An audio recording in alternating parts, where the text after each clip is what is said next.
What's up guys, my name's Tyson, owner of Strong Geelong Gym and current under 105 Australia's strongest man and strongman competitor. Today what we're going to be doing is we're going to go through some yoke pointers and teach you guys some of the finer points, but also some of the technical advantages you can make to increase your yoke and also get it better.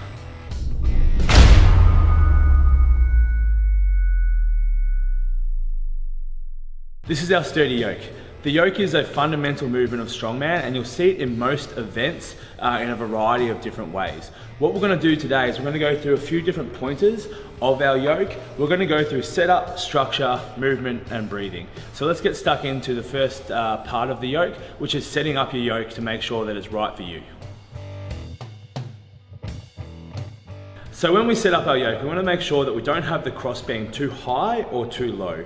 If it's too high for us, we're not going to have enough space underneath the ground. So when I pick up the yoke, I'm not going to have enough clearance, and when I take my first steps and throughout the movement, especially when it gets heavy, you're going to get some contact and it's going to throw out your balance. Conversely, we want to also make sure that the cross beam's not too low. If it's too low, you're going to have too much clearance, which means that the weight is going to be sitting higher, which makes it harder, but it also means that your pickup is going to be a lot harder. It's not going to matter at a lightweight, but when the weight does get heavy and you're trying to pick up 400, 500 kilos, you don't want to be doing a squat to lift that up. So when I get under the yoke, I'm going to pick it up and I'm just going to check that when I take my first steps, I've got enough room, I've got enough clearance, but it's also not too much of a pickup for me. So the first thing that we're going to talk about with the structure is the bar position. It's probably one of the more important factors, not the most important factor, because it is going to be different for everybody. For me personally, I definitely prefer a high bar position and get all my clients to go with a high bar position or higher bar position than a low bar. Purely because I find when you get a low bar position, it tends to slip off the back, but it also creates an uncomfortable forward tilt to make sure that the bar's in the center of mass, and it creates inefficient walking patterns. So what we're gonna do, coming under the bar, it's not sitting on top of the spine. It's going to come down a little bit and sit on top of the traps to make sure that we've got nice cushioning and nice tightness and a strong pad for it to hold. So as we're pushing out or we're getting our hand position, we're pulling it into the upper back on top of the traps and then standing with it. The other option that you do have is the low bar position. So some people will find it more comfortable. As you come underneath, you'll find your traps, so that higher bar position, and you're pulling a little bit lower so it sits on the rear delts. So as we stand, it's sitting a little bit lower on my back, it's sitting more on my rear delts, and I'm going to be walking through here. Bar position is always going to be an individual factor. Some people are going to like it higher, some people are going to like it lower. You have to find that comfortable, just right Goldilocks spot for yourself. Basically what we're going to do is there's three main hand positions which we'll talk about. My personal favorite, and the one that I get most of my clients, is going to be pushing out on the uprights to create stability and create a tight back. So what that is going to look like is as we come underneath, we're going to grab our hands and push outside on the inside of the uprights and pushing out and forward. So when we come under the bar, we're creating tightness through our back, a strong shelf through our upper back, and then making sure as we pick it up, we maintain that tightness. Option two on the pickup, especially if you're a taller guy, if you're 7 foot tall and you are trying to get your hands in the inside of the uprights, unless you're a contortionist, you're gonna have a hard time, okay? So what you might find a little bit easier is taking your hands on the outside of the uprights and pulling in to create that same back tightness. So as you go to set up, you're going to pull the bar in, come underneath, create the back tightness through there, and then stand up to move the yoke. Third and final way, which I have some clients grab the bar. The only reason why it's not my favorite way is it means that you don't have as much control of the uprights, so when it does get heavy, it becomes a little more unsteady.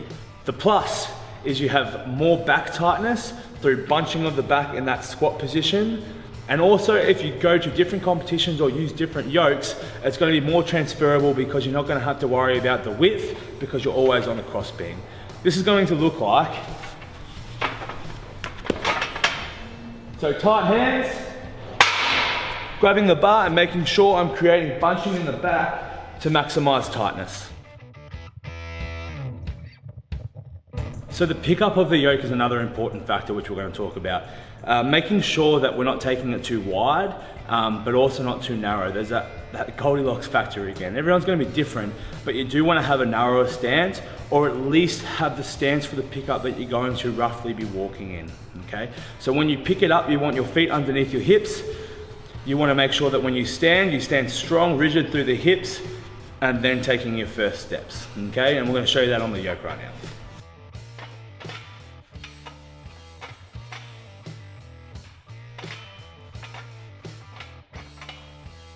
So the reason why we take our hip width pickup position is if our feet are too wide, on the first step you're going to be stepping inward and throwing off the balance of the yoke. Where if we take a closer stance, even though it might make the pickup a little bit harder, it's going to make those first few steps, those imperative first few steps, a little bit more comfortable and a little bit more efficient.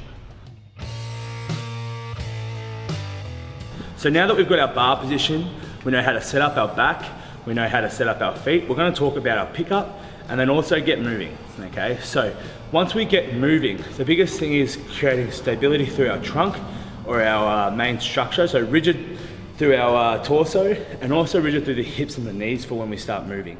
When we move, we want to keep our feet underneath our hips and run on train tracks. Heel toe, rolling your feet through.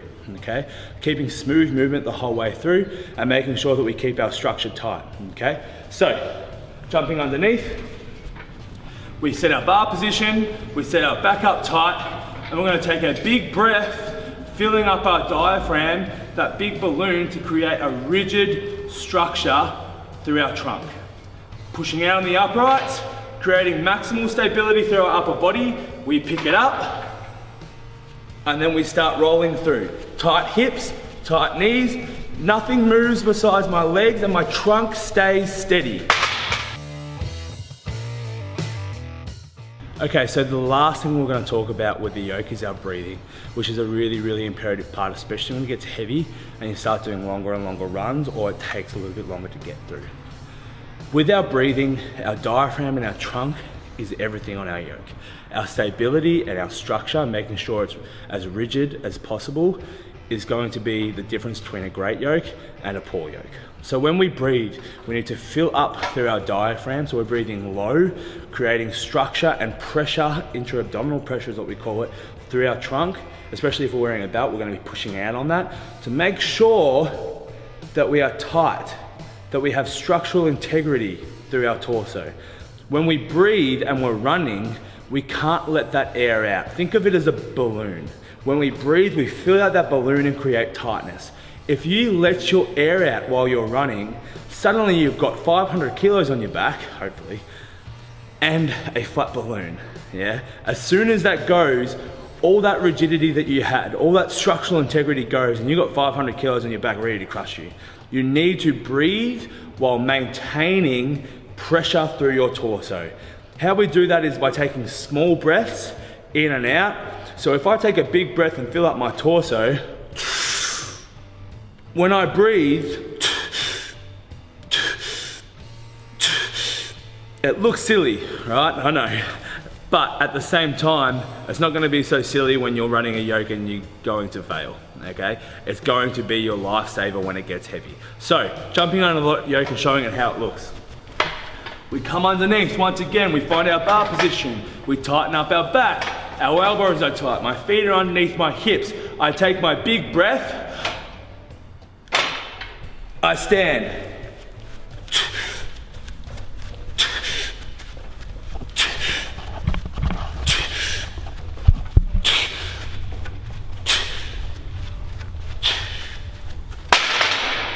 And there's my run, okay? So depending on how slow the run is or depending on how long the run is, you might find that you can run 15 or 20 meters in one breath, holding that stable position. When it gets heavier and the time comes under, it gets a little bit heavier and it's knocking the wind out of you, you might find that you need to take more breath more regularly. To do that, make sure, fill up that first breath, tighten through the torso, through the diaphragm, and then small breaths to maintain pressure throughout the movement. What we've covered today is the fundamentals of the yoke implement.